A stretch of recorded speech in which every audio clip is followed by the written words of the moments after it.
When it comes to creativity and lyricism, Little Brother is one of the most underrated Southern hip hop groups of all time. Whenever there are discussions about Southern hip hop groups, certain groups will be mentioned like Outkast, 8Ball and MJG, UGK, 3 6 Mafia, even the collective known as Goodie Mob. But Little Brother represents a special case when it comes to Southern hip hop groups, is that I believe even before the Clipse, they pushed the envelope as far as lyricism, witty wordplay, and creativity, and providing alternative content. I remember in 2001 when I went and purchased the debut album by Little Brother called The Listening. And this album was such a shock to me as a hip hop fan because it was a Southern hip hop album, but I never heard production quite like that. It was a Southern hip hop album, but it was more backpacker in nature, but they were talking about real life experiences. They were kind of akin to Outkast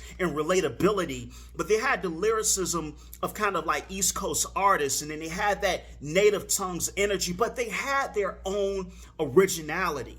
And then they went on to produce The Minstrel Show, which I think personally is their best album in 2007, to Get Back. And then, of course, we know they had a falling out. They broke up.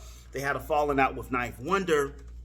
And then in 2018, they came back with May the Lord Watch. And I think with Little Brother, the reason why they have to get more credit, and I'm saying that they're underrated, is that they never come up. You know, people talk about the Clipse a lot when we're talking about lyrical Southern hip hop artists. And we shouldn't even say that because all Southern hip hop artists, or many of them that deserve respect, are quite lyrical in nature.